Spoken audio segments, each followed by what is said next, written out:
Itay, tigilan mo na yung pagiging usisero mo at umalis ka na rito. Hindi ka kasali sa hapunan na ito. Iyan ang narinig ko sa harap ng lahat, habang mainit pa ang karne sa plato ko at bagong luto pa ang kanin. Walang tawanan, walang pag-aalinlangan, at wala ni katiting na respeto sa boses na iyon. Galing iyon sa sarili kong anak, si Leo. Sinabi niya iyon ng malakas, walang kagatol-gatol, kasabay ng tingin na ibinabato ng isang taong hindi na kumikilala sa nasa harap niya. Walang tumayo, walang pumigil sa kanya. Nagpatuloy lang silang kumain na parang isa akong lumang kasangkapan na nakaharang sa sala. Nanatili akong tahimik, dahan-dahan akong ngumiti. Tinapos ko ang pagkain ng walang imik habang ang puso ko ay masikip na parang basang kamisa. Ako si Tatay Emilio, 78 taong gulang, at ipinanganak ako sa isang probinsya sa labas ng Maynila, kung saan ang salita ng isang tao ay mas mahalaga pa sa anumang pirma. Nagpanadero ako sa loob ng 43 taon. Gumigising ako ng 3:00 ng madaling araw-araw para lang hindi mawala ng tinapay sa bawat bahay sa aming lugar. Ako lang ang nagpalaki kay Leo mula nang umalis ang nanay niya noong 5 taong gulang pa lang siya. Hindi na ako nag-asawa ulit. Sabi ng mga tao, matigas daw ang ulo ko, pero ang totoo, tapat ako. Hindi siya kinulang sa pagkain, pag-aaral, damit, o kahit nasa aliw. Kapag nagkakasakit siya, nakaupo lang ako sa tabi ng kama niya. Kapag umiiyak siya, pinapatugtugan ko siya ng mahinahong musika para kumalma ang kanyang kalooban. At nang maging binata na siya, ibinenta ko ang panaderya para tulungan siyang makabili ng kanyang unang sasakyan at makapagbukas ng sarili niyang negosyo.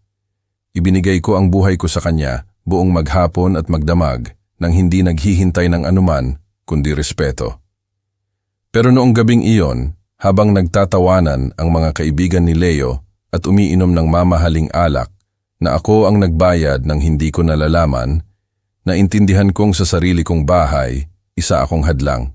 Sa bahay na itinayo ko gamit ang sarili kong mga kamay, na itinayo ko sa pamamagitan ng mga blok na ako mismo ang nagpasan, kung saan ko inilibing ang aso ko, kung saan nakasabit ang retrato ng mga magulang ko, pinalalayas ako. Hindi sa formal na salita o sa pakiusap na maganda. Pinalalayas ako na parang tinataboy na lang ang langaw sa mesa dahil lang sa nandoon ako, dahil lang sa nabubuhay ako, dahil lang sa nakakaabala ako sa hapunan ng mga kabataan.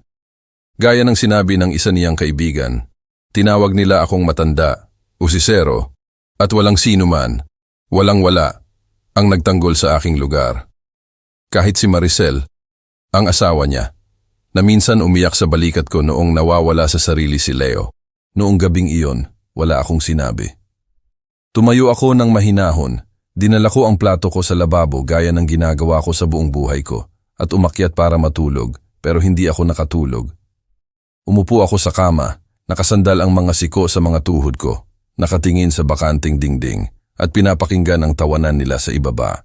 At nag-isip ako, inisip ko ang bawat sentimo na inilagay ko sa bahay na iyon, ang bawat linggo na hindi ako nagpahinga, ang bawat pagkakataon na hindi ako bumili ng sarili kong gamit para lang magkaroon ng kaunti pa si Leo. Inisip ko ang mga pagkakataong tinawag niya akong bayani noong bata pa siya, kung paano niya ako niyayakap ng mahigpit. Naisip ko, kailan ako naging abala? Kinabukasan, gumising ako ng mas maaga sa lahat gaya ng dati. Pero hindi ako bumili ng tinapay o nagkape. Dumiretso ako sa studio kung saan nakatago ang mga papeles ko. Tiningnan ko ang titulo ng lupa ng bahay. Oo, nakapangalan pa rin sa akin. Hindi ko kailanman inilipat ito. Maraming beses akong kinulit ni Leo gamit ang mga dahilan tungkol sa buwis, insurance, at kung ano-ano pa. Pero tumanggi ako, hindi dahil sa kawalan ng tiwala, kundi dahil sa nakasanayan, dahil sa pag-iingat, dahil sa respeto sa pinaghirapan ko. Noong araw na iyon, ang pag-iingat na iyon ang nagligtas sa akin. Pumunta ako sa seruhador, locksmith. Nagpabago ako ng lahat ng kandado, lahat. Pintuan, gate, pati na rin sana ang sa banyo kung kaya ko lang. Bumalik ako ng tahimik, parang isang taong umuwi mula sa libingan matapos ilibing ang isang pag-asa. Naghintay ako na umalis si Leo at Maricel papuntang supermarket gaya ng ginagawa nila tuwing Sabado ng umaga. Pagkaalis nila, pinalitan ko ang lahat. Nang bumalik sila, Hindi sila natuwa nang makita ang bagong kandado. Sumigaw si Maricel mula sa hardin, "Itay, anong ginawa mo? Huwag mo kaming iwan sa labas." At oo, iniiwan ko sila sa labas ng bahay ko, sa labas ng paghamak, sa labas ng puso, dahil ang matandang usisero na iyon ay hindi na mananatiling tahimik. Mula sa loob ng kalmado, inabot ko sa kanila ang isang sobre sa ilalim ng pinto. May isang maikling sulat doon na nagsasabing, "Salamat sa lahat. Ngayon, ang bahay na ito ay magiging tahanan na ulit. Kung kailangan ninyo ang mga gamit ninyo, ipaalam ninyo sa akin. Binibigyan ko kayo ng 1 linggo. May respeto, Emilio." Hindi ko sila binuksan ng pinto. Hindi ako nagpaliwanag ng anuman. Hindi ko gusto ang sigawan o madali ang paghingi ng tawad. Hindi ako gustong makipag-away. Gusto ko lang na respetuhin nila ang katahimikan ko, na maintindihan nila ang bigat ng isang salitang sinabi ng may paghamak. Dahil hindi pareho ang sabihing, "Itay, ayos lang ba kung magkaroon kami ng hapunan sa umalis ka, matandang usisero?" Isang salita lang ang makakagiba ng mga taon ng pagmamahal. At nakakagulat, alam mo ba? Kapag bata ka pa, naniniwala kang ang oras ang magpapagaling sa lahat, ang magtatakip sa lahat. Pero kapag umabot ka na sa edad ko, wala nang oras para maghintay na magbago sila. Minsan ang tama ay isara ang pinto. Ngayon, makinig kang mabuti anak, dahil ang istoryang ito ay hindi lang sa akin. Maaaring sa iyo ito, sa tatay mo, sa lolo mo. Kung tinamaan ang puso mo, ibahagi mo sa isang taong kailangang marinig ito. Sa anong lungsod ng mundo mo ako pinapakinggan ngayon? Ang linggo ay umaga na maulap na may kulay abo na langit, na tila nagpapahiwatig na may magbabago rin sa loob ng isa. Naghanda ako ng kape ko gaya ng araw-araw ng walang pagmamadali. Umupo ako sa mesa ng tahimik, nakatingin sa hardin. Hindi ko na naririnig ang mga yapak ni Leo na nagmamadaling bumaba sa hagdan o ang ingay ni Maricel na nagbubukas ng lalagyan ng pinggan, naghahanap ng mga tasa. Tahimik ang bahay, sa wakas, isang katahimikan na masakit pero nakakagaan din. Dahil noong araw na iyon, sa unang pagkakataon sa maraming taon, naramdaman kong akin ulit ang bahay. Hindi dahil sa mga papeles, hindi dahil sa mga dingding, kundi dahil sa kapayapaan na ibinibigay sa akin ng pananatili doon, nang hindi na kailangang itago ang presensya ko, nang hindi na nakakaramdam na ako'y abala sa sarili kong tahanan. Pagdating ng kalagitnaan ng umaga, dumating ang mensahe. "Itay, pakiusap, sumagot ka. Pwede ba tayong mag-usap?" Hindi ako sumagot. Binasa ko lang ito at iniwan ang cellphone sa mesa. Wala nang dapat ipaliwanag. Wala nang posibleng dialogo kapag ang respeto ay umalis na sa bintana. Minsan, sobra na ang mga salita at ang katahimikan na lang ang tanging wika na natitira kapag nasabi na ang lahat. Hindi ito paghihiganti, kundi tungkol sa dignidad dahil maaari mong patawarin ang maraming bagay sa buhay na ito. Pero hindi ka maaaring mamalimos ng pagmamahal. Hindi ka maaaring magmakaawa para sa isang lugar sa puso ng isang taong dapat na nag-aalok nito sa iyo nang walang kondisyon. Sa mga sumunod na araw, 2 beses akong dinalaw ni Maricel. Kumatok sa pinto, umiyak, humingi ng tawad. Sabi niya hindi niya alam na ganoon ang pagsasalita sa akin ni Leo, na gusto lang niya ng isang tahimik na hapunan, na lahat ay isang hindi pagkakaunawaan. Pero ang totoo, nakaupo siya sa mesa noong nangyari ang lahat. Wala siyang sinabi, hindi siya umiwas ng tingin, hindi niya ako ipinagtanggol. Minsan, ang katahimikan din ay nagtataksil. Inalok ko siyang dumaan para sa kanyang mga gamit noong Huwebes ng hapon. Sinabi ko na maaari siyang magdala ng kasama para tulungan siya at ginawa nga niya. Dumating sila na may mga kahon, pumasok, kinuha ang kanilang mga gamit ng tahimik at umalis ng walang yakap, walang luha, walang paalam, na parang hindi sila kailanman nanirahan doon. Ang pinakamahirap ay ang pumasok sa kwarto na naging kay Leo. Nandyan pa rin ang mesa kung saan siya nag-aral noong bata pa siya. Ang mga lumang litrato na suot niya ang uniforme niya sa paaralan. Ang mga guhit na idinidikit niya sa dingding noong nangangarap siyang maging arkitekto. Tumayo ako sa pinto ng matagal. Huminga ako ng malalim. Hindi ako umiyak. pero may nabasag sa loob ko sa libo-libong piraso. Hindi dahil sa pagkawala ng anak, kundi dahil sa pagkawala ng taong akala ko siya. Dahil hindi ka umiiyak para sa umaalis. Umiiyak ka para sa taong nawawala habang malapit pa rin. Pagkatapos ng lahat ng iyon, nagdesisyon akong gumawa ng isang bagay na matagal ko nang ipinagpapaliban. Pumunta ako sa sentro, sa opisina ng notaryo. Binago ko ang testamento ko. Ang dating iiwan ko sana kay Leo, ngayon ay ilalaan ko sa isang foundation na tumutulong sa mga matatandang inabandona, mga matatandang kagaya ko na isang araw ay ibinigay ang lahat para sa kanilang mga anak at nagtapos na nag-iisa. Tiningnan ko rin ang mga account ko, ang mga ari-arian ko, ang mga dokumento ko. Isinara ko ang lahat ng maaari niyang gamitin sa pangalan ko. Kinansela ko ang mga access. Kinuha ko ulit ang kontrol ng buhay ko.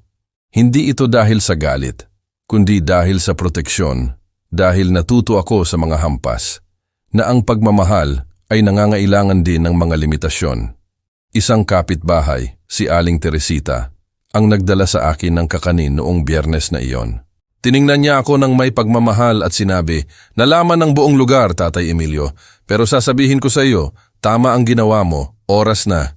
At ang mga simpleng salita na iyon, tapat, ay tumama sa akin na parang tubig sa tuyong lupa dahil sa loob ng maraming taon ay tiniis ko ang mga paghamak na nagbalat kayo bilang biro, mga masasakit na komento na nakabalot sa mga ngiti at ang patuloy na pakiramdam na nakakaabala ako sa buhay ng mga pinakamamahal ko. At hindi ka dapat masanay sa sakit. Hindi mo dapat tanggapin ang hindi ka tanggap-tanggap para lang hindi ka mag-isa. Sa mga sumunod na araw, naglinis ako, nag-ayos, naglagay ng mga bulaklak sa altar ng asawa ko. Umupo ako ng ilang beses sa silya sa entrada, nagbati sa mga kapitbahay gaya ng dati. Ang ilan ay tumitingin sa akin ng may habag, ang iba ay may respeto, at naramdaman ko lang na may nabawi akong hindi ko alam na nawala, ang aking lugar sa mundo. Dahil hindi ang bahay ang ipinagtatanggol mo, kundi ang dignidad na naninirahan doon. Isang araw, habang dinidiligan ko ang mga halaman, nakita ko si Leo na nakatayo sa kabilang kalye. Hindi siya tumawid, hindi siya nagsalita, tiningnan lang niya ako ng ilang segundo at sa tingin niya, wala akong nakitang pagsisisi. Nakita ko ang nasugatang pagmamataas, nakita ko ang pagkadismaya, siguro galit, pero wala akong nakitang pagmamahal. At doon ko naintindihan na minsan ang puso ng isang ama ay gustong maniwala pa rin sa wala na. Dahil mas madaling isipin na mahal ka ng anak mo kaysa tanggapin na wala na siyang pakialam sa iyo. Hindi ko na siya binalitaan sa loob ng matagal na panahon at ipinangako ko sa sarili ko na hindi ko siya hahanapin dahil ang nagmamahal sa iyo ay hahanapin ka. Ang gumagalang sa iyo ay aalagaan ka. At ang nagmamahal sa iyo ay hindi ka palalayasin sa sarili mong tahanan para mag-organisa ng hapunan kasama ng mga kaibigan. Lumipas ang mga linggo, buong linggo na walang kahit isang mensahe, walang tawag, walang salita, ganap na katahimikan. At sa simula, oo masakit. Nagigising ako sa gitna ng gabi, naghihintay na marinig ang paghampas ng pinto ni Leo, na umuwi ng huli gaya nung teenager pa siya. Nahuhuli ko ang sarili ko na nagtitimpla ng 2 tasa ng kape, na parang naghihintay pa rin akong bumaba siya para makipag-almusal sa akin. Pero walang bumaba, ako lang. Ang ingay lang ng kutsara sa tasa, ang pagkaluskos lang ng silya nang umupo ako. Ang nakasanayan ang mas masakit kaysa sa pag-abandona dahil pinaniniwala ka nito na mayroon ka pa ring nawala na. Sa paglipas ng panahon, nakahanap ako ng ibang paraan para punan ang mga araw ko. Bumalik ako sa simbahan kung saan tumulong ako sa pag-organisa ng community breakfast noon. Nagsimula akong maglakad sa umaga, binabati ang panadero, ang sapatero, ang mga dating tao, ang mga hindi kailanman umalis. Bumili ako ng isang bagong kuwaderno at nagsimulang isulat ang mga alaala ko, hindi para i-publish o ipakita sa sino man, kundi para hindi ko makalimutan kung sino ako, kung saan ako nagmula at lahat ng pinagdaanan ko. Dahil kapag nagsimulang sumakit ang kaluluwa, kailangan mong ikwento sa sarili mo ang sarili mong istorya, para hindi hayaang iba ang magbaluktot nito. Isang hapon, habang nagwawalis ako sa bakuran, isang batang kapitbahay, si Lina, ang lumapit kasama ang anak niya. "Tatay Emilio, Nakakaabala ba kung maglaro muna ang anak ko rito habang kukuha ako ng ilang bagay? Siyempre hindi ako naabala. Ang bata, mga 6 na taong gulang, ay tumakbo sa mga halaman, tiningnan ang mga suso, nagtatanong ng lahat, nang may inosensya na tanging mga bata lang ang mayroon. At sa sandaling iyon, hindi ko alam kung bakit, naramdaman ko ang isang bagay na matagal ko nang hindi naramdaman, kaligayahan. Isang simpleng kaligayahan malinis tulad noong maliit pa si Leo at hinihintay ako sa pinto na may hawak na guhit at sumisigaw. Tingnan mo Itay, ginawan kita ng bahay. Ang batang iyon, si Nonoy, ay madalas na bumalik pagkatapos at nagsimula ko siyang hintayin. Tinuruan ko siyang gumawa ng mga bangka-bangka na papel. Ikinuwento ko sa kanya ang mga istorya noong panadero pa ako. Hinayaan ko siyang magpinta gamit ang mga lapis ko at si Lina, na sa simula ay pumupunta lang dahil sa pangangailangan, ay nagsimulang manatili ng mas matagal. Nagdala sa akin ng pandesal at nagtatanong kung kumusta ako. Unti-unti, nang hindi pinaplano, napuno ulit ang bahay ng mga boses, ng mga yapak, ng tawanan, at hindi iyon ang sa anak ko, pero tapat ang mga ito. Isang gabi, habang kumakain ako ng nag-iisa, narinig ko ang isang pamilyar na musika na nagmumula sa kalye. Sumilip ako. Isang grupo ng mga musikero ang tumutugtog sa bahay sa tapat at nandoon si Leo na may hawak na gitara, nakasuot ng itim na damit. Kinusot ko ang mga mata ko. Si Leo na kumakanta kasama ng mga musikero? Wala akong naintindihan. Hindi siya nagpakita ng interes sa musika kailanman sa buhay niya, pero nandoon siya at hindi iyon mukhang bigla ang pagganap. Komportable siya, nakangiti. Tumutugtog na parang matagal na niya itong ginagawa. Kinabukasan, nagtanong ako sa isang kapitbahay. Oo, Tatay Emilio. Si Leo ay tumutugtog na kasama nila sa loob ng ilang linggo. Ginagawa niya iyon para sa pera. Mukhang hindi na maganda ang takbo ng negosyo niya. Nanatili akong tahimik. Hindi dahil sa awa, kundi dahil sa kabalintunaan ng buhay. Minsan, akala mo ikaw ay hindi mapapalitan hanggang sa turuan ka ng buhay na lahat tayo ay maaaring bumagsak. At naisip ko, siguro ngayon, habang kumakanta siya para sa mga estranghero, naiintindihan niya kung ano ang pakiramdam ng maignorante ng mga pinakamamahal mo. Hindi ako natuwa sa sitwasyon niya, hindi ako ganoon, pero hindi rin ako naawa. Naramdaman ko ang katarungan dahil ang bawat aksyon ay may kahihinatnan at ang mga salitang ibinato sa hangin ay babalik isang araw. Walang mas malakas na eko kaysa sa kawalan ng utang na loob. At ako, hindi na ako handang magdala ng mga kasalanan na hindi akin. Bumalik ako sa mga gawain ko. Pumunta ako sa doktor. Nagsimula akong kontrolin ng mas mabuti ang mga kinakain ko.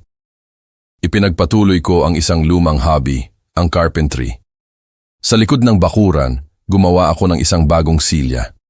Inayos ko ang isang silya na sinira ni Maricel, ilang taon na ang nakakaraan, at naglakas loob pa akong gumawa ng isang maliit na bahay para sa mga ibon. At habang nagliliha ako, habang nagpapako ako, naramdaman kong inaayos ko rin ang loob ko. Dahil wala nang mas mahusay na lunas kaysa gumawa ng isang bagay gamit ang sarili mong mga kamay kapag ang lahat sa loob mo ay nabasag na minsan. Isang hapon, lumapit si Leo, hindi siya pumasok. Tumayo lang siya sa rehas, tinawag niya akong Itay. Tiningnan ko siya, mukha siyang matamlay, may malalim na mga mata, gusot ang damit. Sinabi ko, "Anong kailangan mo?" Sumagot siya, "Wala, gusto lang kitang makita." At sa sandaling iyon naintindihan ko na mayroon pa ring isang bagay doon, isang spark. Pero hindi sapat para buksan ulit ang pinto para sa kanya. Sinabi ko, "Nakikita rin kita. Tapos ka na bang kumanta para sa mga nakikinig sa iyo?" Yumuko siya, hindi sumagot. Umalis siya at noong gabing iyon, sa unang pagkakataon, natulog ako ng mapayapa. Mula noong araw na iyon, natumayo siya sa harap ng rehas at umalis nang hindi nagsasabi ng anuman. Hindi ko na sinubukan na balitaan siya. Hindi iyon dahil sa pagmamataas, dahil ang pagmamataas sa edad na ito ay hindi nagpoprotekta, naglason ito, kundi dahil sa isang desisyon na ginawa ko pagkatapos ng maraming gabi na walang tulog. Kailangan kong mabuhay ang mga huling taon ko ng mapayapa. At para mabuhay ng mapayapa, kailangan mong tanggapin na may mga taong hindi nakasya sa buhay natin, kahit na may dugo natin sila, kahit na mga anak natin sila. Nagsimula akong ayusin ang bahay ng paunti-unti. Pinalitan ko ang mga kurtina, pininturahan ko ng berde ang gate, tulad noong nabubuhay pa ang nanay ni Leo. Isinabit ko ang ilang lumang litrato na nakatago sa mga kahon. Binuksan ko pa ang baul na kahoy na nakatago sa maliit na kwarto sa likod. Sa loob noon ay may mga sulat, mga resibo at isang guhit pa na ginawa ni Leo noong bata pa siya na may nakasulat sa sarili niyang sulat kamay. Itay, mahal kita ng higit pa sa araw. Tumayo ako nang matagal na hawak ang papel na iyon. Sinusubukang alalahanin kung kailan nawala ang batang iyon. O baka hindi siya nag-exist ng totoo at iyon lang ang gusto kong makita. Minsan, gumagawa ka ng isang anak sa puso mo at tumatanggi kang tanggapin kung sino talaga ang taong lumaki sa harap mo. Pero kung may itinuro sa akin ang buhay, iyon ay ang lahat ng tinitiis mo ng tahimik ay umaapaw isang araw. At kapag nangyari iyon, hindi ka na maaaring magkunwari na hindi masakit dahil may darating na sandali na ang pagbubukas ng pinto sa taong humahamak sa iyo ay ang pagsasara nito sa sarili mo. Kaya nagdesisyon akong gumawa ng isang bagay para sa sarili ko. Hindi para sa iba, para sa akin. Pumunta ako sa plaza kung saan karaniwang nagtitipon ang mga matatanda para maglaro ng domino, magkwento ng mga lumang istorya, tumawa sa sarili nilang kalungkutan. At doon, nang hindi naghahanap ng anuman, nagsimula akong tuklasin ulit ang sarili ko, hindi bilang ang tatay ni Leo, hindi bilang ang matandang nagmamantin ng bahay, hindi bilang ang taong laging nagpapatalo, kundi bilang si Emilio lang, isang taong nabuhay, nagdusa, nagmahal at gusto lang mabuhay ang natitirang mga araw niya ng may dignidad. Nagsimula akong tipunin ang mga naipon ko sa loob ng maraming taon, barya-barya pera na itinabi ko para sa mga emergency. At kung ang pinagdadaanan ko ngayon ay hindi emergency ng kaluluwa, hindi ko na alam kung ano pa. Bumili ako ng isang bagong duyan, malaki, ng mga puno ng kulay na nagpapaalala sa akin ng pagkabata ko sa probinsya. Bumili rin ako ng mga tools sa carpentry at isang radio na may baterya. Unti-unti, nagsimulang maging tulad ulit sa akin ang bahay, hindi na masyadong malamig, hindi na masyadong puno ng mga presensya na hindi na masakit, pero dati ay sobrang sakit sa akin. Si Lina, ang kapitbahay, ay nagsimulang dalhin ang anak niya ng mas madalas at unti-unti. Sinimulan akong tawagin ng bata na abuelito, lolo. Hindi naglalaro, hindi dahil sa paggalang, kundi may tunay na pagmamahal. Minsan niyayakap niya ako mula sa likod at sinasabi, Lolo, Lolo, ginuhitan kita ng isang bagay ngayon. At ang ganitong uri ng pagmamahal ay hindi mo inaasahan, pero kapag dumating, pinapagaling ka nito sa pinakaloob. Isang hapon, hiniling niya na turuan ko siyang gumawa ng tinapay. At nandoon kaming dalawa sa kusina na puno ng harina hanggang sa kilay, tumatawa na parang dalawang bata, habang niluluto ng oven ang unang bread na siya mismo ang gumawa. Nang lumabas ito sa oven at tinikman niya, sumimangot siya at sinabi, medyo matigas, pero lasang pagmamahal. At tumawa ako. Tumawa ako ng masaya, tulad ng matagal na panahon na hindi ko ginawa. Pero isang karaniwang Martes, may hindi inaasahang kumatok ulit sa pinto ko.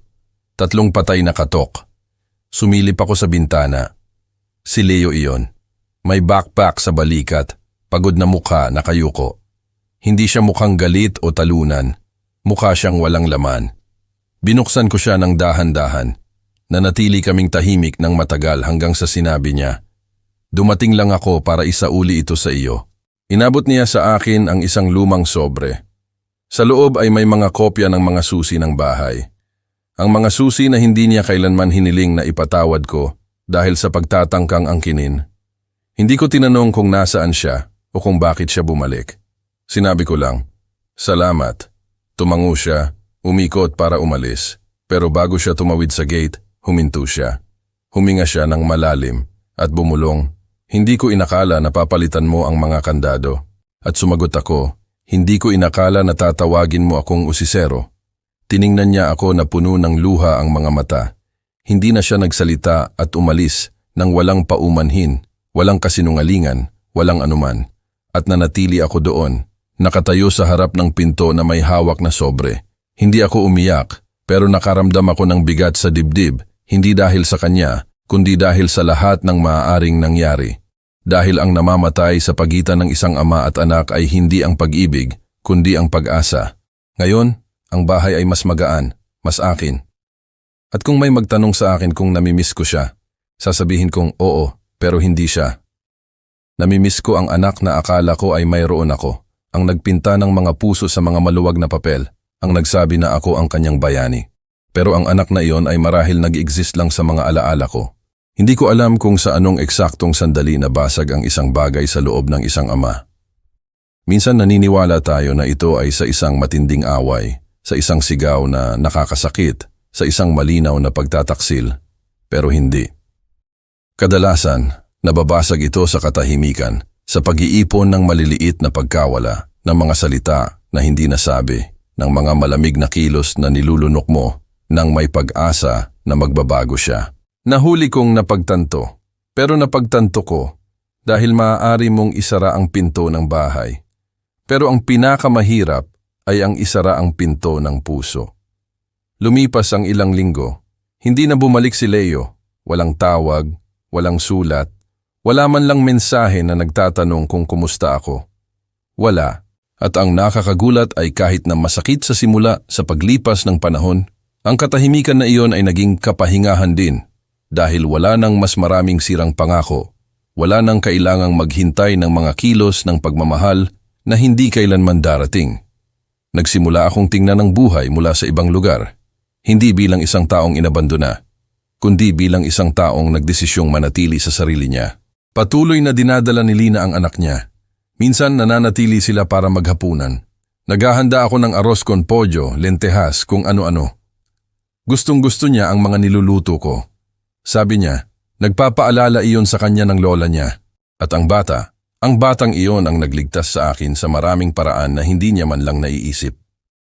Tinuruan niya ako na may pag-ibig pa rin sa akin para ibigay, kahit na hindi na ito gusto ng sarili kong anak. Tinuruan niya ako na ang tunay na pagmamahal ay hindi nakasalalay sa dugo, kundi sa respeto at pangangalaga. Dahil maaari kang magkaroon ng anak at wala kang pamilya, pero maaari ka ring makahanap ng pamilya kung saan hindi mo inaasahan. Isang hapon, umupo ako sa tumba-tumba na may kuwaderno sa aking mga hita at nagsimulang magsulat ng isang liham, hindi para kay Leo, kundi para sa sarili ko. Gusto kong isulat ang lahat ng hindi ko sinabi, lahat ng tinahimik ko, lahat ng sumakit sa akin.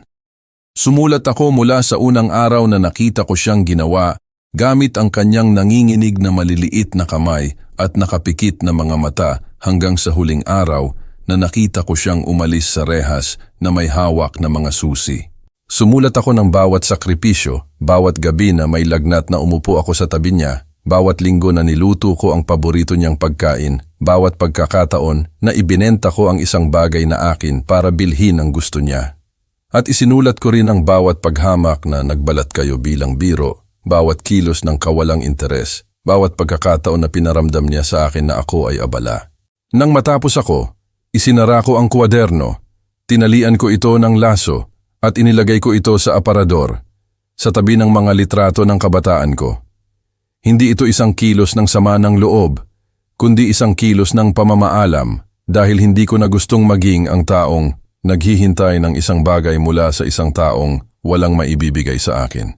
Ilang araw pagkatapos, nakita ko si Caramon, isang matandang kaibigan sa panaderya na hindi ko nakita sa loob ng maraming taon. Sinabi niya na nalaman niya sa mga kapitbahay ang nangyari at hinangaan niya ang paraan ko ng paglalagay ng mga bagay sa kanilang lugar ng walang eskandalo. Umupo kami sa plaza, nagkape kami mula sa cart sa kanto at may sinabi siya sa akin na tumatak sa isip ko.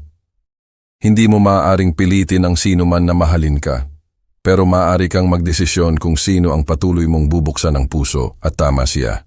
Mula noong araw na iyon, nagsimula akong maglakad ng iba, mas tuwid, ng may higit na katatagan, hindi dahil sa pagmamataas, kundi dahil sa respeto sa sarili ko. Dahil maraming beses na akong itinumba ng buhay, pero ngayon ako na ang nagdesisyon kung kailan at kanino ako yuyukod. Isang Sabado ng hapon, habang nagwawalis ako sa harap ng bahay, nakita kong papalapit si Maricel, ang asawa ni Leo. Nag-iisa siya, nakatali ang buhok at may pagod na ekspresyon. Nakilala ko siya mula sa malayo sa paraan niya ng paglalakad, nang may madali ang mga hakbang na parang laging nagmamadali. Huminto siya sa bangketa, hindi siya naglakas loob na pumasok. Binati niya ako gamit ang kamay na parang nasa ibang panahon kami. Lumapit ako ng dahan-dahan. "Magandang hapon, Tatay Emilio," sabi niya, nakayuko. "Gusto ko lang sanang makipag-usap sa inyo ng sandali kung maaari." Hindi ako sumagot agad. Nanatili akong nakatingin sa kanya. Mukha siyang mas payat, mas matamlay. "Ayos ba ang anak mo?" Tanong ko nang walang emosyon dahil lang sa paggalang. Tumango siya. "Medyo. Nakatira siya sa bahay ng isang kaibigan. Nalugi ang negosyo niya, hindi siya makahanap ng permanenteng trabaho at alam ko, namimiss niya kayo." Wala akong sinabi. Nagpatuloy siya. "Alam kong kakilakilabot ang ginawa niya. Hindi ako narito para bigyang katwiran siya. Naramdaman ko lang na kailangan kong pumunta dahil alam kong hindi siya gagawa nito." "At bakit ikaw oo?" Tanong ko ng kalmado. Nanatili siyang tahimik ng sandali. Pagkatapos ay sinabi niya, "Dahil sa kabila ng lahat, palagi kayong mabuti sa amin at masakit sa akin na makita kayong ganoon nag-iisa. Hindi iyon tama." Tumawa ako ng mahina, hindi nang may pagtawa, kundi nang may pagtanggap. "Mag-isa?" Turo ko sa bahay kung saan tumatakbo ang anak ni Lina na may paper airplane. "Hindi ako kasing nag-iisa gaya ng iniisip ninyo." Tiningnan niya ang bata at napuno ng luha ang mga mata niya. "Maaari ba akong magsabi ng isang bagay, Tatay Emilio?" Tumango ako. Nagbago siya, napagtanto niya pero nahihiya siya. Nararamdaman niyang wala na siyang karapatang bumalik. At siguro tama siya, sagot ko ng walang pag-aalinlangan. Dahil may mga pagkakamali na hindi binubura ng hiya kundi ng saloobin ng mga aksyon. At minsan kapag huli na ang reaksyon, wala nang mapaghingan ng tawad. Yumuko siya, nagpasalamat sa akin at umalis. Noong gabing iyon hindi ako madaling nakatulog. Hindi dahil sa kanya o sa kanila, kundi dahil sa sarili ko. Dahil minsan hindi mo napapansin kung gaano karami pa ang pag-asa na itinatago mo. Hanggang sa marinig mo ang sarili mo na nagsasabi, nang malakas na ang pag-asa na iyon, ay hindi na naninirahan doon. At masakit sabihin iyon. Masakit dahil parang inililibing mo ang isang taong buhay pa. Tulad ng pagtanggap na ang minahal mo ng labis ay wala na. Kinabukasan ng umaga, pumunta ako sa palengke. Bumili ako ng sariwang prutas, ilang gulay at 2 pulang rosas. Ang isa ay iniwan ko sa altar ng asawa ko. Ang isa ay iniwan ko sa pinto ni Lina na may note na nagsasabing, "Salamat sa pagpapaalala sa akin na may pagmamahal pa rin sa mundo." Noong araw ding iyon, dumating ang bata na may bagong guhit. Siya iyon, ako at isang malaking tinapay sa pagitan namin, nakasulat sa itaas, "Ang lolo ko ay panadero ng pagmamahal." At sa sandaling iyon, naintindihan ko ang lahat. Ang guhit na iyon ng bata ay nakasabit sa dingding ko, sa ibabaw mismo ng maliit na istante kung saan nakalagay ang pinakamahalagang litrato sa buhay ko. Ang sa kasal ko, isa kung saan si Leo ay 3 taong gulang lang na may sombrero ng mariachi. At isa kung saan ako ay kasama ang mga magulang ko sa black and white na may mga mata na puno ng pag-asa. Ang larawan na iyon na ipininta ng bata ay hindi isang perpektong obra maestra, pero iyon ang unang retrato kung saan naramdaman kong nakita, naintindihan at minahal ng totoo pagkatapos ng maraming taon. Hindi dahil sa ibinigay ko o sa kinakatawan ko, kundi dahil lang sa kung sino ako. Mula noon, nagsimulang magkaroon ng ibang ritmo ang mga araw ko.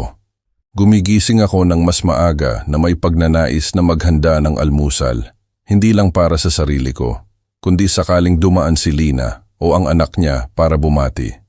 Nagtanim ako ng mga bulaklak sa maliit na hardin sa entrada, inayos ko ang bakod na kahoy at pininturahan ko pa ang mga hagdan ng light blue, tulad ng mga patio noong bata pa ako. Iba ang pakiramdam ng bahay. Hindi na bilang isang lugar kung saan nagtatago ang sakit, kundi bilang isang espasyo kung saan nagsimula akong gumaling ng paunti-unti. Isang karaniwang umaga, habang dinidiligan ko ang mga halaman, narinig ko ang mga yapak sa bangketa. Si Kagreging iyon, isang kapitbahay sa kalye, na bihirang humigit sa pagbati lang ang napag-uusapan namin. Humingi siya ng pahintulot na umupo ng sandali at sinabi niya, "Nalaman ko ang nangyari sa anak mo. Hindi madali, talaga." Tumango ako nang hindi nagsasabi ng marami at nagpatuloy siya. Umalis ang anak ko, 6 na taon na ang nakakaraan. Sabi niya, sawa na raw siyang mag-alaga sa akin na ako ay pasanin.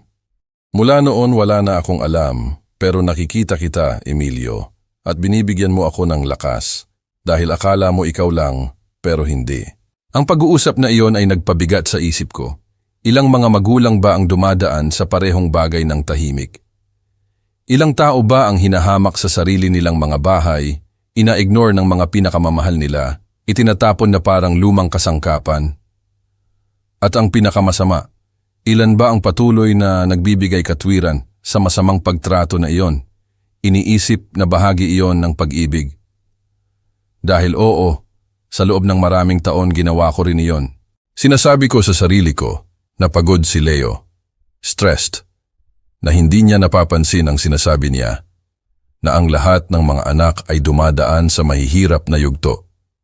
Pero ang isang yugto ay hindi maaaring tumagal ng habambuhay. At ang respeto ay hindi isang yugto, ito ay isang halaga. Unti-unti, nagsimula ulit akong makita ang lugar ko sa lugar. Nag-alok ako na tumulong sa simbahan sa pag-organisa ng community pantry. Tuwing Huwebes ng hapon, umuupo ako sa plaza kasama ang ibang mga lolo at lola para magbasa, magbahagi ng mga istorya, tumawa sa sarili naming katangahan. May isang bagay na nakapagpapagaling doon, na parang nagpapaalala kami sa isa't isa na buhay pa rin kami, na maaari pa rin kaming maglingkod, magmahal, sumama, pakinggan, dahil ang pinakamasamang paraan para mamatay ay ang pakiramdam na hindi ka nakikita. Isang Biyernes ng gabi, habang nakikinig ako sa musika sa lumang radyo, kumatok sa pinto. 3 patay na katok. Tumayo ako ng may kaunting bigat nang hindi iniisip kung sino iyon. Pagbukas ko nakita ko si Leo, nag-iisa, walang backpack, walang ekspresyon. Maga ang mga mata, gusot ang buhok, basag ang boses. "Itay!" sabi niya ng bahagya. "Hindi ako humihingi ng anuman, gusto ko lang ibigay ito sa iyo." Inabot niya sa akin ang isang sulat kamay na liham. Hindi ko ito binuksan noon, tiningnan ko siya sa mata. May isang bagay na kakaiba sa kanila, pero mayroon ding isang bangin na parang nawala siya sa loob ng sarili niya at hindi niya alam kung paano babalik. Hindi ko sinabi na pumasok siya, hindi ko siya niyakap, hindi ko siya tinanggihan, tumango lang ako. Yumuko siya, umikot at umalis. Nawala siya na naglalakad ng dahan-dahan sa walang taong kalye. Isinara ko ang pinto ng mahinahon. Isinandal ko ang likod ko sa kahoy at umupo ako na may hawak na liham. Binasa ko ito noong gabing iyon. Maikli lang, sinasabi. "Itay, alam kong sinira ko. Alam kong hindi ako naging sapat. Hindi ko mababago ang sinabi ko o ang ginawa ko. Pero gusto kong malaman mo na alam ko. Masakit sa akin na nawala ang tiwala mo, ang pag-ibig mo, ang bahay mo. Minsan nararamdaman ko na nawala ko rin ang kaluluwa ko. Hindi ako umaasa na patatawarin mo ako. Gusto ko lang na malaman mo, paumanhin sa lahat, Leo." Natapos akong magbasa, itinupi ko ang liham, inilagay ko ito sa drawer kung saan naroon din ang kopya ng mga susi na isinauli niya sa akin ilang buwan na ang nakakaraan. Hindi ako umiyak, pero hindi rin ako nakaramdam ng ginhawa dahil minsan ang tawad ay hindi dumarating bilang isang simoy ng kapayapaan, kundi bilang isang nakaawang na pinto na hindi mo pa rin naglalakas loob na tawirin. Lumipas ang mga sumunod na araw ng tahimik. Hindi ko sinagot ang liham, hindi ko siya hinanap, hindi ko siya binanggit, dahil may isang bagay sa loob ko na nangangailangan pa rin ng oras. Oras para makilala kung ang pagtatangkang iyon ng pagtubos ay nagmumula sa sakit o sa pag-ibig, dahil magkaiba ang mga bagay na iyon. At hindi na ako handang tumanggap ng mga gawa lang ng pagsisisi. Isang linggo, habang naghahanda ako ng tinapay sa bahay, dumating si Lina kasama ang anak niya. Ang bata ay may dalang isang maliit na kahon na nakabalot sa pulang papel. Inabot niya ito sa akin na nakangiti at sinabi, "Para sa iyo ito, Lolo." Binuksan ko. Ito ay isang maliit na figura na kahoy. Isang maliit na tinapay na inukit ng kutsilyo ng bata. Sa likod ay may isang inscription. Ang tinapay na ginagawa mo ay nagpapakain ng higit pa sa tiyan. Nawalan ako ng salita. Ito ay isang simpleng regalo, pero para sa akin ay mas mahalaga ito kaysa sa anumang mana. Dahil nagpapaalala ito sa akin na ang halaga ko ay hindi nakasalalay sa nawala ko, kundi sa kaya ko pa ring ialok. Noong gabing iyon, natulog ako ng mahimbing. Sa unang pagkakataon sa mahabang panahon, naramdaman ko na ang lahat ng nangyari ay nagdala sa akin sa puntong iyon, kung saan ang sakit ay hindi na naguutos, kung saan ang katahimikan ay hindi na mabigat, kung saan ang pag-ibig na ibinigay ko at kaya ko pa ring ibigay ay nagbabalanse. Kinabukasan, umupo ako sa porch na may tasa ng kape at pinanood kung paano sumikat ang araw. Naisip ko si Leo. Naisip ko kung ano siya, kung ano ang hindi siya naging, at kung ano ang hindi na siya magiging. At sa loob ko sa unang pagkakataon ay walang galit, tanging pagtanggap lang, dahil maaari kang magmahal ng malalim at magdesisyon pa rin na protektahan ang sarili mo. Hindi ko alam kung babalik siya isang araw. Hindi ko alam kung talagang maiintindihan niya isang araw, pero ang alam ko ay hindi ko na siya hinihintay at iyon para sa akin ay kalayaan na. Ang kalayaan kapag dumating ay hindi maingay, hindi ito pumapasok sa pangunahing pinto o lumalabas ng biglaan tulad ng sa mga pelikula. Dumudulas ito ng tahimik, pumapasok ito sa maliliit na kilos, sa paraan mo ng pagtimpla ng kape ng walang pagmamadali, sa paghinga ng malalim, ng walang takot sa darating pagkatapos. At iyon ang nagsimula kong maramdaman, hindi dahil sa ganap na sarado ang sugat, kundi dahil hindi na ito dumudugo, dahil tumigil na ako sa pagtatanong kung saan ako nagkamali. At nagsimula akong tumingin sa sarili ko ng may higit na pagmamahal, ng may higit na katotohanan. Hindi na ako ang masakit na ama o ang lalaking nabigo. Ako, si Emilio, isang matanda na marunong pa ring tumingin sa langit at magpasalamat na buhay. Ang mga araw ay tahimik. Gumigising ako ng maaga gaya ng dati at lumalabas para walisin ang harap ng bahay. Binabati ko ang mga kapitbahay, inaalagaan ko ang mga halaman ko, at kapag dumaan si Lina at ang anak niya para tingnan ako, nagiging iba ang kulay ng araw. Ang bata ay naging bahagi ng routine ko. Niyayakap niya ako ng may lakas na tanging mga bata lang, ang mayroon na nakakaramdam ng seguridad. Nagtatanong siya tungkol sa lahat, tungkol sa tinapay, tungkol sa langit, tungkol sa mga asong kalye. At sumasagot ako na parang natutuklasan ko ulit ang mundo kasama niya. May mga sandali na nakakalimutan ko ang nakaraan. O mas mabuti, hindi ko ito nakakalimutan. Pero hindi na ito masakit tulad ng dati.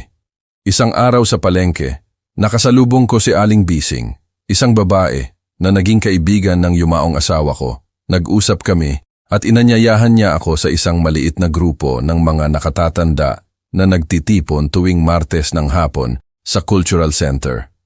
Pumunta ako dahil sa pag-usisa at nagulat ako sa nakita ko doon.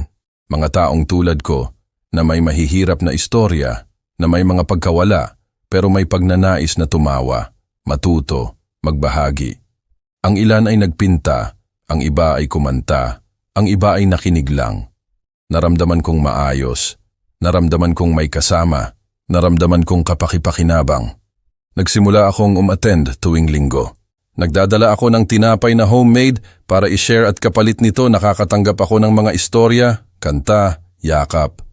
Naglaro ulit ako ng gitara pagkatapos ng maraming taon. Ang mga daliri ko ay lampa, pero ang kaluluwa ko ay gumagaan kapag tumutunog ang unang mga chord. Ang buhay bigla ay hindi na lang alaala. Ito ay kasalukuyan, ito ay posibilidad, pero ang kapayapaan ay hindi tumatagal ng habang buhay. Isang hapon, pag-uwi mula sa Cultural Center, nakita ko ang isang note sa ilalim ng pinto.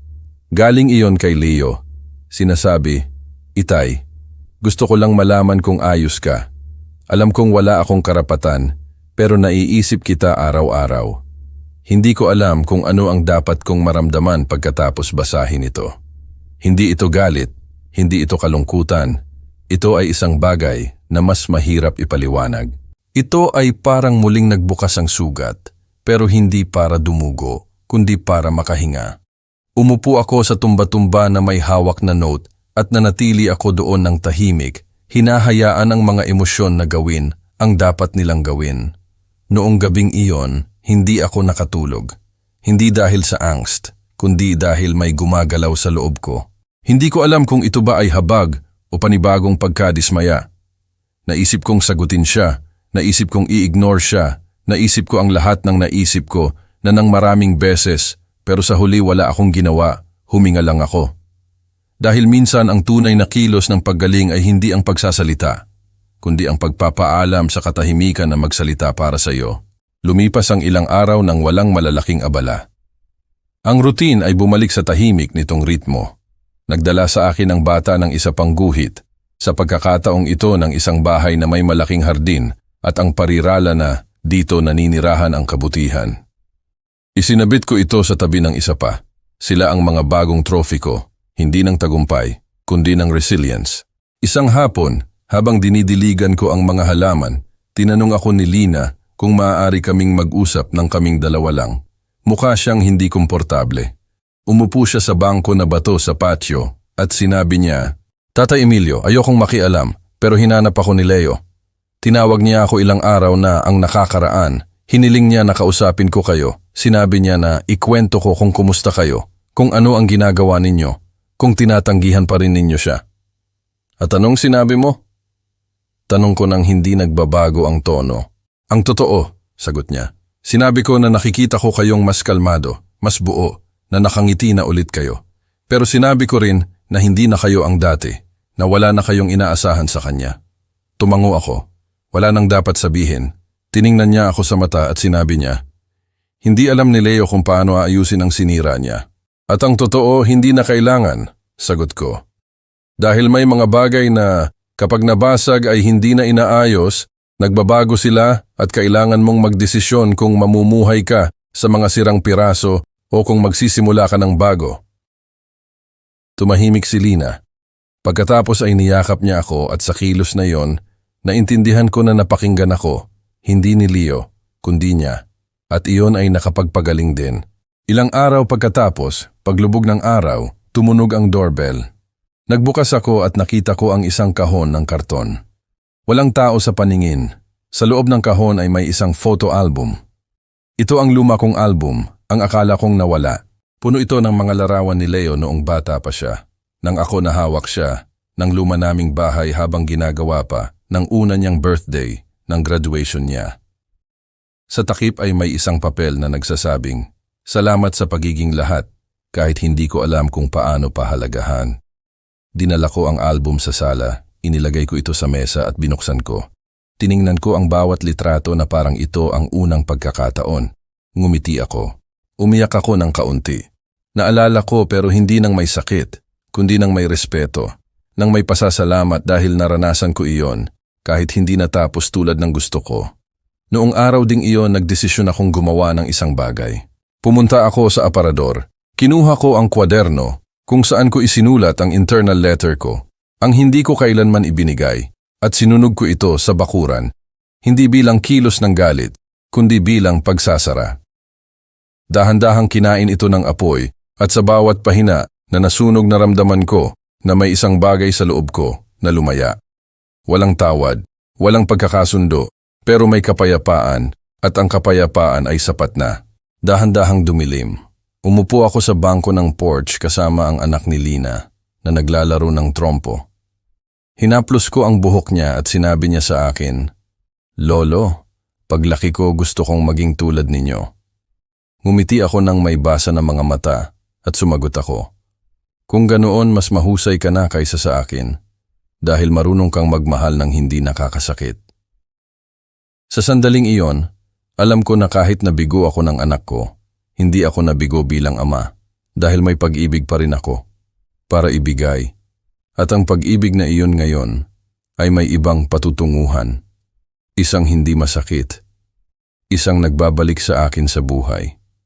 May mga sandali na hindi ipinapahayag, hindi dumarating na may musika o may mga liham.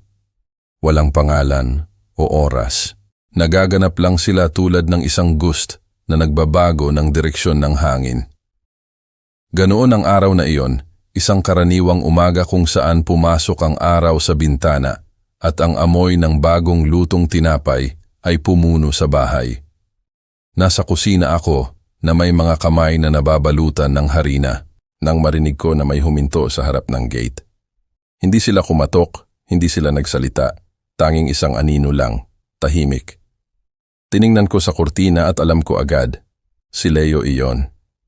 May suot siyang lumang jacket, mas payat ang mukha, nakayuko. Nanatili siya doon na parang isang taong wala nang inaasahan, pero wala ring mapupuntahan. Hindi ako gumalaw. Pinanood ko siya ng tahimik na may kalmado na puso. Walang galit, walang takot, walang pag-asa. Tanging ang katiyakan lang na ang binatang iyon ay hindi na ang batang pinalaki ko at hindi na ako ang ama na naghihintay ng yakap bilang gantimpala. Hindi ko siya binuksan ng pinto. Bumalik ako sa masa ko, sa bowl, sa oven. Pero ang larawan na iyon ay tumatak sa isip ko sa buong araw. At sa gabi nakaupo sa tumba-tumba, naisip ko, ilang beses pa ba siyang babalik? Ilang beses pa ba niyang susubukan na tumayo sa harap ng pinto ko nang hindi alam kung siya ba ay malugod na tatanggapin? At ilang beses pa ba akong mananatiling nakaupo nang hindi nagdesisyon kung papasukin ko ba o hindi ang isang bagay na isang araw ay pumutol sa akin sa dalawa? Kinabukasan, pumunta ako sa cultural center gaya ng dati. Doon, sa pagitan ng mga laro sa mesa at mahihinang tawanan, naramdaman kong mas kaunti akong matanda, mas tao. Si Jaime, isa sa mga matatandang lalaki na kasama kong naglalaro ng domino, ay may sinabi sa akin na tumatak sa isip ko. Emilio, minsan hindi mo kailangang pumili sa pagitan ng pagpapatawad o hindi. Minsan ang kailangan mong desisyonan ay kung gusto mo pa bang dumugo. At pinag-isipan ko iyon sa buong daan pabalik. Noong hapon na iyon umupo ako para magsulat.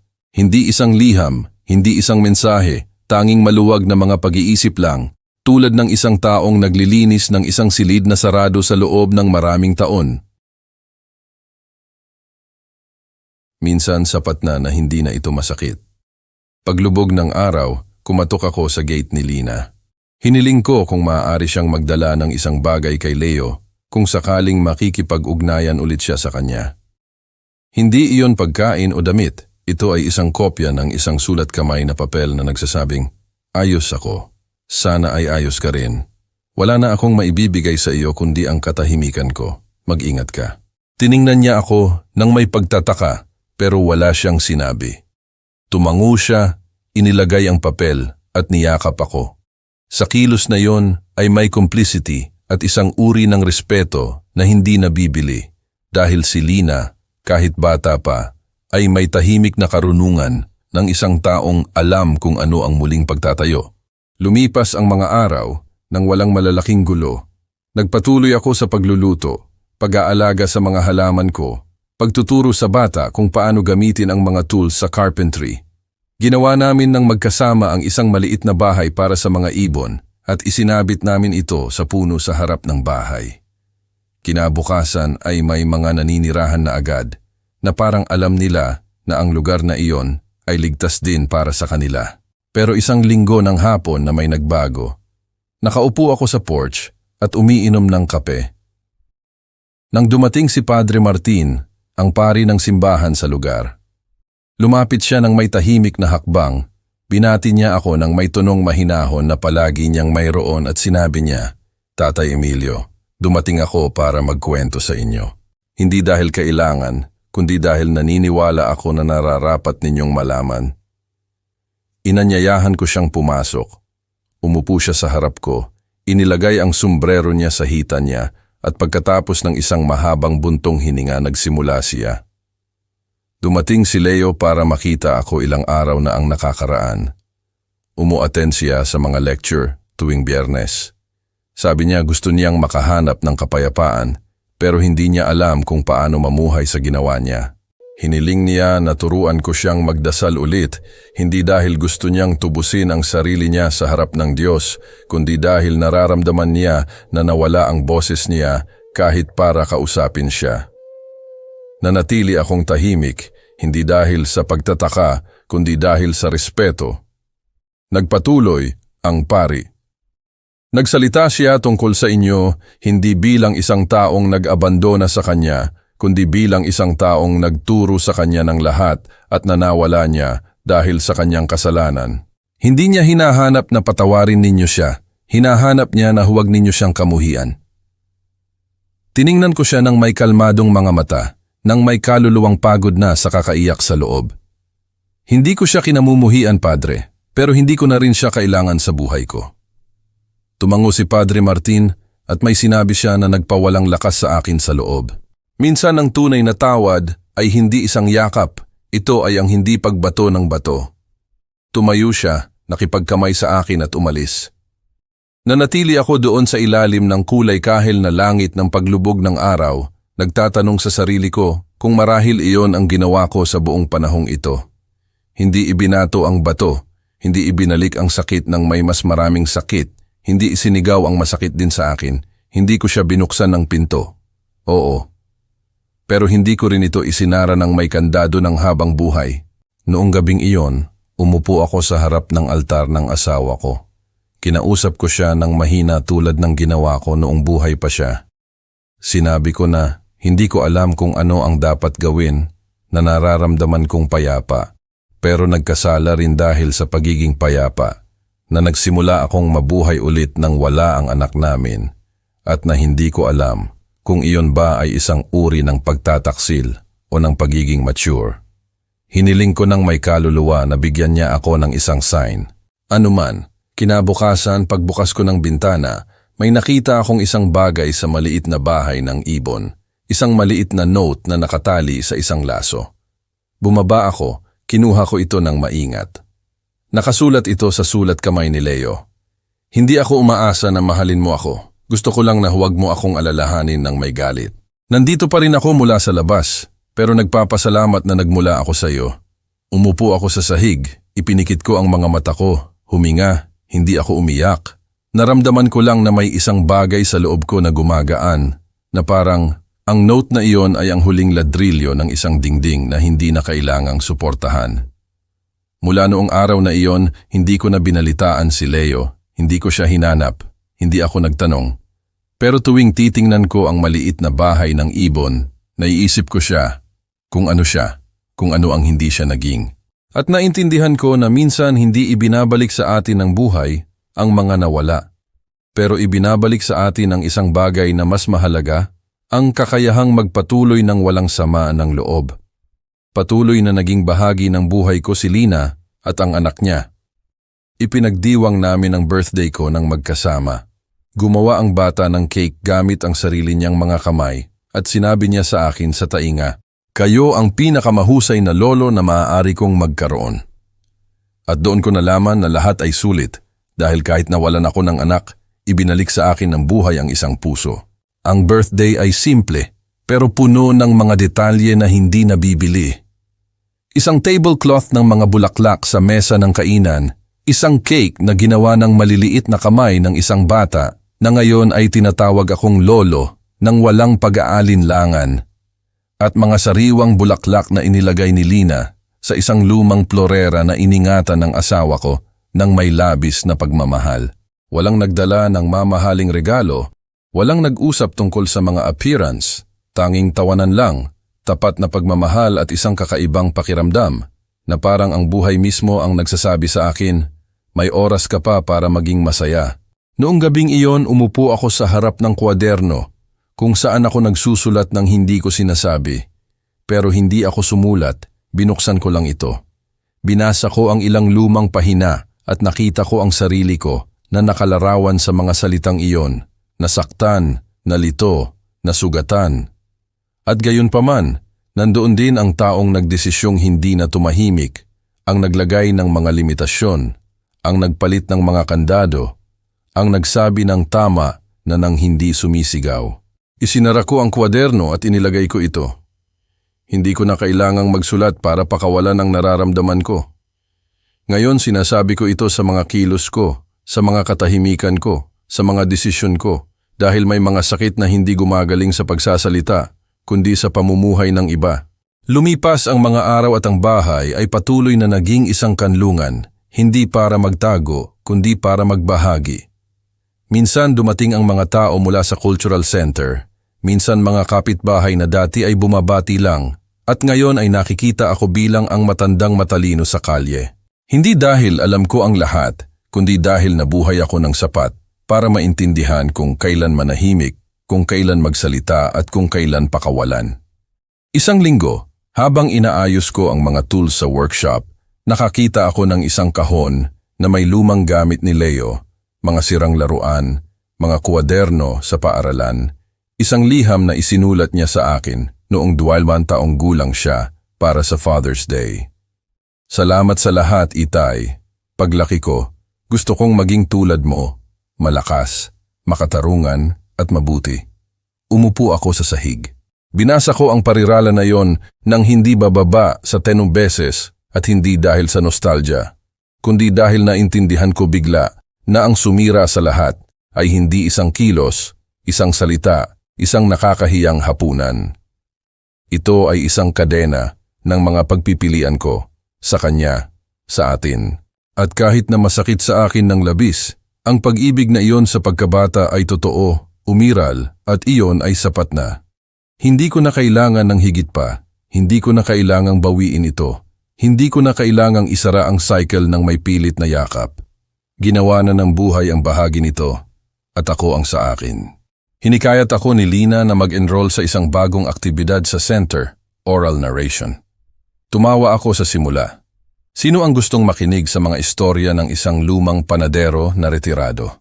Pero pumunta ako at nang tumayo ako sa harap ng maliit na grupo at nagsimulang ikwento ang istorya ng una kong panaderya, kung paano ako natutong magbasa sa mga karatula sa kalye, kung paano ko nakilala ang asawa ko sa ilalim ng ulan, hindi umiwas ng tingin ang mga tao kahit isang segundo. Pagkatapos, isang babae ang nagsabi sa akin, "Hindi kayo nagkukwento, Tatay Emilio. Ginagawa ninyong mabuhay sila." Umuwi ako noong hapong iyon na may kakaibang emosyon, hindi ng tagumpay, kundi ng muling pagtuklas. Naramdaman ko na meron pa akong maibibigay, isang bagay na hindi nakasalalay sa pagiging ama, o asawa, o may-ari ng bahay, isang bagay na akin lang. Unti-unti nagsimula akong magkwento tuwing linggo. Minsan nag-i-improvise ako, minsan binabasa ko ang isinulat ko sa kwaderno ko noon. Pinalakpakan nila ako, nagtatanong sila, humihingi sila ng higit pa, at sa mga tingin na iyon nakakita ako ng isang audience na hindi ko inaasahan, isang grupo na tumanggap sa akin hindi dahil sa awa, kundi dahil sa paghanga. At iyon ang nagbalik sa akin ng isang bahagi ko na nawala, ang boses. Isang hapon, pagkatapos ng isang presentation, isang babae ang lumapit sa akin na may nagniningning na mga mata at sinabi niya, "Sana ang tatay ko ay nagkaroon ng tapang ninyo." Tiniis niya ang lahat mula sa kapatid ko at namatay siyang malungkot, tahimik, na may mga mata na puno ng tawad na walang humingi. Niyakap ko siya. Wala akong sinabi, pero naramdaman ko na ang mga desisyon ko, kahit gaano pa kasakit, ay nagbalik sa akin ng isang bagay na wala ang marami. Ang posibilidad na tumingin sa likod ng walang pagsisisi. Noong gabing iyon, pag-uwi, nakita ko sa mailbox ang isang sobre na walang return address sa loob, isang nakatuping papel at isang litrato. Ang litrato ay kay Leo, tumutugtog ng gitara kasama ng isang grupo ng mga musikero, nakangiti ng totoo. Sa papel, isang parirala. Ngayon kumanta ako sa unang pagkakataon ng walang kasalanan. Salamat sa pagtuturo sa akin nang hindi nagsasabi ng isang salita. Hindi ako umiyak, hindi ako sumagot, hindi ako tumawag. Inilagay ko lang ang litrato sa loob ng family album. Hindi sa cover, hindi sa sentro, sa dulo, sa huling pahina. Tulad ng isang taong nagsasara ng isang kabanata nang hindi ito binabawasan. Pero hindi rin ito niluluwalhati. Dahil natuto ako na hindi lahat ay nangangailangan ng masayang pagtatapos.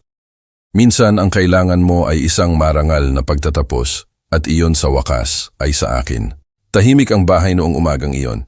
Hindi ito ang katahimikan noon, ang masakit, ang parang parusa. Ito ay isang katahimikan na puno ng kapayapaan, tulad ng nananatili pagkatapos ng isang bagyo. kapag nalinis na ang lahat at maaari mong makita ng malinaw. Gumising ako ng maaga gaya ng dati. Naghanda ako ng kape ko, umupo ako sa mesa sa tabi ng bintana at pinanood kung paano dahan-dahang pumapasok ang liwanag at hinahaplos ang mga dingding. Sa radyo ay tumutunog ang isang lumang kanta ng mga kinakanta ng asawa ko habang nagluluto. At sa unang pagkakataon sa mahabang panahon hindi ako nalungkot. Ipinikit ko ang mga mata ko at ngumiti ako. Dumating si Lina mamaya kasama ang anak niya. Ang bata ay may dalang isang kahon na kahoy sa pagitan ng mga kamay na pininturahan ng mga kulay. Inilagay niya ito sa mesa at sinabi niya, "Para sa iyo ito, Lolo. Ginawa ko ito sa workshop ng paaralan." Binuksan ko.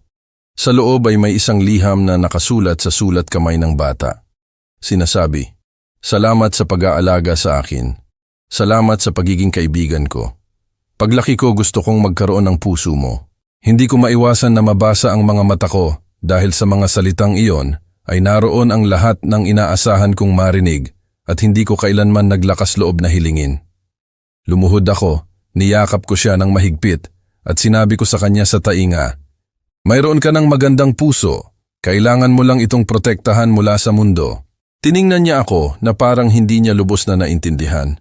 Pero ngumiti siya sa akin gamit ang mga malinis na mata na tanging mga bata lang ang nagpapanatili ng buo. Pinanood kami ni Lina mula sa pinto. Nang may kalmadong ngiti na palagi niyang dala, na parang naintindihan niya ang lahat ng hindi kailangan ng paliwanag. Noong hapon na yon, nang mag-isa na ako, binuksan ko ulit ang photo album. Dahan-dahan kong tinawid ang bawat pahina. Nakita ko ang buhay ko na nagparada sa harap ko. Ang kabataan, ang panaderya, ang asawa ko, si Leo noong bata pa, ang Pasko, ang mga birthday, ang magaganda at hindi masyadong magagandang sandali. Sa bawat larawan ay may isang istorya, isang pagpipilian, isang emosyon. Huminto ako sa huling pahina. Nandoon ang litrato na iniwan ni Leo ilang linggo na ang nakakaraan. Siya na may hawak na gitara, nang may ibang ngiti, isang ngiti na hindi ko nakita sa loob ng maraming taon. Hindi ang sa mga panahong nakatira siya sa akin, kundi isang mas magaan, mas totoo, at naintindihan ko na kahit hindi na kami magkasama, hinahanap din niya ang sarili niyang paraan ng kapayapaan. Tumayo ako, pumunta ako sa maliit na altar kung saan ko iningatan ang mga alaala ng asawa ko at inilagay ko ang kahon na ibinigay sa akin ng bata, hindi bilang isang handog, kundi bilang simbolo ng bago dahil sa loob ng mahabang panahon nabuhay ako na nakakapit sa nawala ko, sa hindi gumana, sa mga pagkakamali, sa mga pagkawala. Pero ngayon iba na. Ngayon alam ko na ang pag-ibig na ibinibigay mo, kahit hindi palaging bumabalik sa paraan na inaasahan mo, ay nagiiwan ng bakas, nagbabago ng mga patutunguhan, nagbabago ng mga puso. Hindi ako nakipagkasundo kay Leo. Walang yakap, walang ibinahaging luha, pero may isang pag-unawa, isang respeto sa malayo, isang uri ng bagong koneksyon, mas totoo, mas kaunti ang idealization, at higit sa lahat may tawad, hindi ang sinasabi, ang ginagawa. Dahil hindi ko siya hiniling na masama, hindi ako nagtanim ng sama ng loob, hindi ko siya hinanap, pero hindi ko rin siya tinanggihan.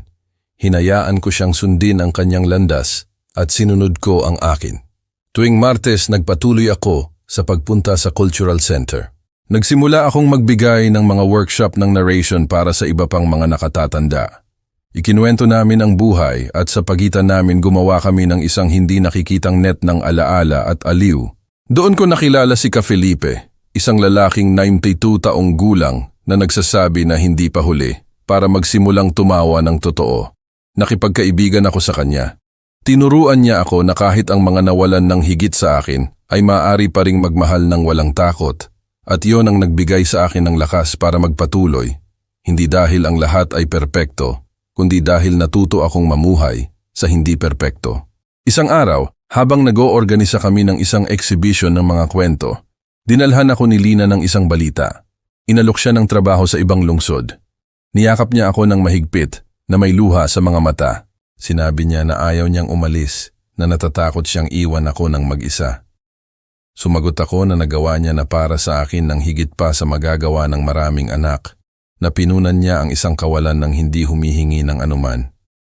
Ibinigay ko ang blessing ko at nang umalis sila kasama ang anak niya na nagbabatian mula sa bintana ng kotse, alam ko na hindi iyon paalam, iyon ay isang bagong simula para sa kanila, para sa akin. Bumalik ang mga araw sa katahimikan, pero isang kakaibang katahimikan. Ngayon ako na ang pumili nito. Nagsimula akong magsulat ulit. Sa pagkakataong ito, hindi para maglabas ng sama ng loob, kundi para magbahagi. Nagkukwento ako ng mga simpleng istorya ng mga tinapay na niluto sa madaling araw, ng mga liham na hindi kailanman ipinadala, ng mga lolo at lola na natutong mamuhay ulit. Isang lokal na editor ang nagpakita ng interes sa mga text ko. Hiniling niya na tipunin ko ang lahat sa isang libro. Pinamagatan ko itong tinapay at oras dahil iyon ang natutunan kong gawin, masahin ang buhay ko ng may pasensya. Hayaan itong lumaki at iserve itong mainit sa sino mang gustong makinig. Isang taon pagkatapos, sa isang book fair, isang binata ang lumapit sa akin na may hawak na kopya. Tiningnan niya ako ng may nagniningning na mga mata at sinabi, "Salamat sa pagsulat ng hindi kailanman naglakas loob na ikuwento ng lolo ko." Niyakap ko siya. Hindi ko alam ang pangalan niya, pero alam ko na ang istoryang iyon na isang araw ay nagsimula sa isang paghamak sa mesa ng kainan, ngayon ay tumutugon sa ibang mga mesa sa ibang mga tahanan. At ganoon ko naintindihan na ang pinagdaanan ko ng may lahat ng hirap nito ay hindi nasayang. Na hindi mahalaga kung gaano ka sinira.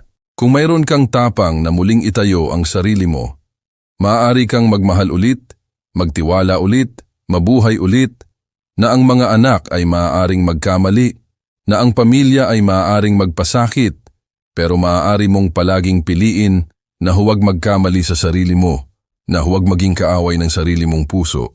Ngayon mayroon akong mas maraming uban, mas maraming kulubot, mas maraming alaala, pero mas maraming kapayapaan din. At kung tatanungin mo ako kung may babaguhin ako, sasabihin kong wala.